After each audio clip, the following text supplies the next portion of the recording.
Olá, benditos! Chegamos em Lucas 16 e nele Jesus nos convida a sair da teoria e entrar na prática da administração da vida. Na realidade, este capítulo é essencialmente um curso sobre a arte de viver. Não uma vida baseada no que acumulamos, mas no que priorizamos. Vamos então para mais um capítulo da nossa série.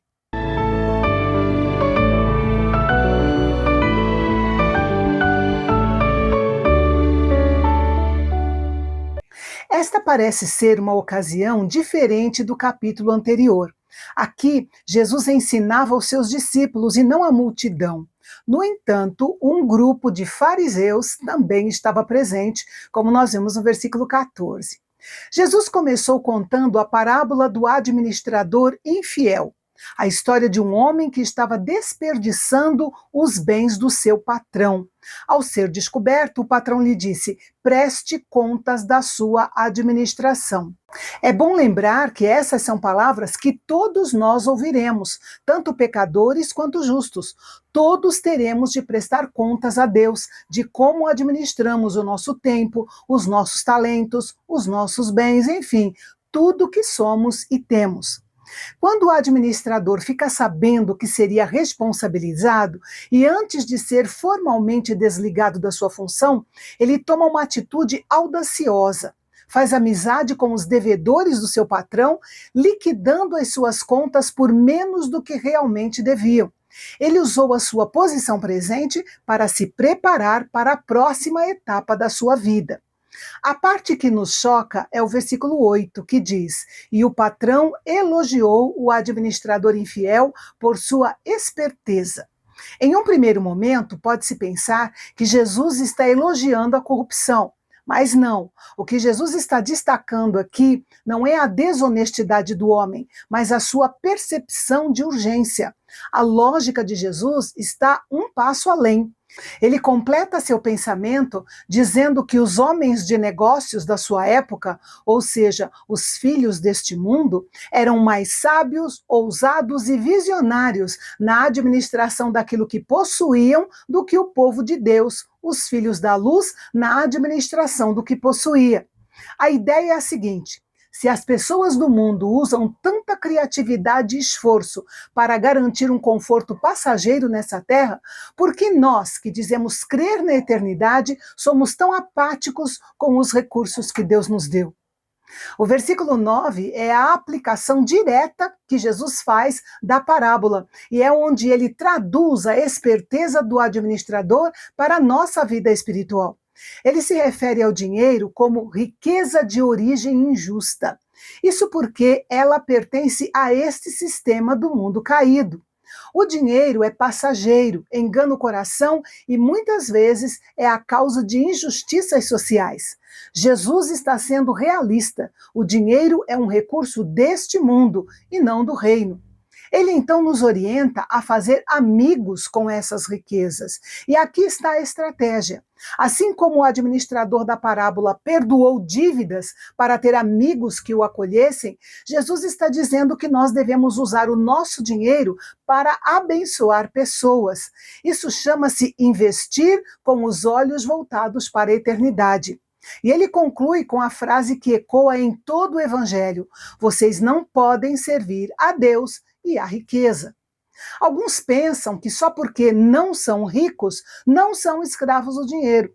Mas não é preciso ser rico para servir a riqueza. Os pobres têm tanto potencial para a ganância e a cobiça quanto os ricos. Os fariseus, descritos aqui como avarentos e amigos do dinheiro, ouvem e zombam das palavras de Jesus. Mas ele os confronta, mostrando que o que as pessoas valorizam nem sempre é o que Deus valoriza. No versículo 18, ele menciona a seriedade do casamento. Como nós já estudamos esse tema em Mateus e Marcos, eu não vou me deter nele agora para não interromper a nossa linha de pensamento principal. No entanto, vale notar que Jesus o cita aqui para mostrar que a fidelidade aos valores do reino deve ser integral. Ela vale tanto para a nossa vida financeira quanto para os nossos relacionamentos mais profundos. Com essa base de integridade, Jesus nos apresenta, então, a história de Lázaro e o rico. Nessa parábola, a inversão de valores de Lucas atinge o seu ápice. Temos um homem rico, vestido de púrpura e linho fino, se banqueteando todos os dias. E, à sua porta, coberto de chagas, desejando pelo menos as migalhas do rico, temos Lázaro. Observem que o rico não agride Lázaro, ele apenas o ignora. O pecado do rico não foi o que ele fez, mas o que ele deixou de fazer com a oportunidade que estava literalmente à sua porta. Quando ambos morrem, o cenário vira do avesso. Lázaro é levado ao seio de Abraão e o rico ao lugar de tormento. Essa narrativa serve como um fechamento dramático para a parábola do administrador. O rico da história falhou exatamente onde o administrador infiel acertou. O rico não usou sua riqueza passageira para fazer amigos eternos. Ele viveu como se o hoje fosse durar para sempre. Não devemos pensar que Lázaro foi salvo por causa da sua pobreza, assim como não devemos pensar que o rico foi condenado por sua riqueza. Lázaro certamente tinha uma verdadeira relação de fé com o Deus verdadeiro, e o homem rico não tinha. O termo seio de Abraão não se refere a uma parte do corpo físico, mas a uma posição de honra em um banquete. Lembra-se de como João, o discípulo amado, se reclinava sobre o peito ou o seio de Jesus durante a ceia? Então, no imaginário judaico da época, o céu era visualizado como um grande banquete com os patriarcas. Estar no seio de Abraão significava ocupar o lugar de maior prestígio e intimidade ao lado do pai da fé. Antes da ressurreição de Cristo, os judeus acreditavam no Sheol, ou Seol em hebraico, e Hades em grego, como sendo o lugar dos mortos. Eles entendiam que esse lugar era dividido em duas seções, uma seção de sofrimento para os ímpios e uma seção de consolo e paz para os justos, chamada justamente de seio de Abraão. O uso desse termo nessa parábola é carregado de ironia. O homem rico passava a vida se banqueteando, enquanto Lázaro ficava do lado de fora. Na eternidade, os papéis se invertem. Lázaro está no lugar de honra, o seio de Abraão, enquanto o rico está do lado de fora, sofrendo sede. No Hades, finalmente ele levanta os olhos, reconhece e clama para que Lázaro, aquele que ele havia ignorado durante anos, refrescasse sua sede. O diálogo entre o rico e Abraão é o ponto crucial. Diante do pedido do rico, Abraão responde com uma palavra poderosa: Filho, lembre-se. No Hades, a memória é um instrumento de justiça. Abraão recorda ao rico que ele já teve os seus momentos de bens na terra, ou seja, ele fez da sua riqueza o seu Deus e o seu fim, enquanto Lázaro só teve os males, e agora cada um estava onde merecia estar. E o mais sério era o grande abismo. Jesus deixa claro que a nossa capacidade de mudar o nosso destino termina com o nosso último suspiro. O abismo que o rico cavou em vida através da indiferença tornou-se na eternidade uma fronteira que não se podia cruzar. Então ele pede para que Lázaro seja enviado de volta à vida para avisar seus 5 irmãos. A resposta de Abraão é cortante. Eles tinham Moisés, ou seja, a lei, e os profetas, e deveriam ouvi-los.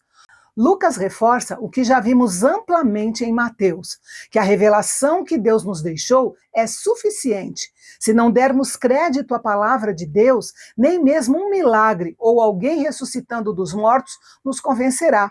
O próprio Jesus ressuscitaria e ainda assim muitos corações continuariam agarrados às suas moedas e aos seus status. Lucas 16 nos traz uma mensagem clara e urgente. O reino de Deus não é uma teoria abstrata. Ele mexe no nosso bolso, na nossa agenda e nos nossos relacionamentos, como, por exemplo, na forma como enxergamos uma pessoa em situação de rua.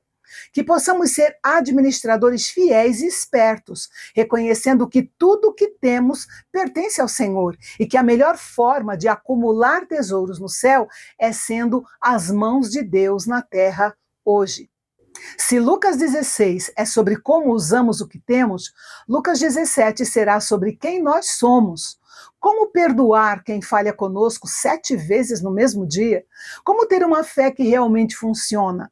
E por que apenas um estrangeiro soube dizer obrigado? No nosso próximo estudo, vamos mergulhar na vida prática de quem decidiu viver para o que realmente importa. Vejo vocês lá. Até amanhã.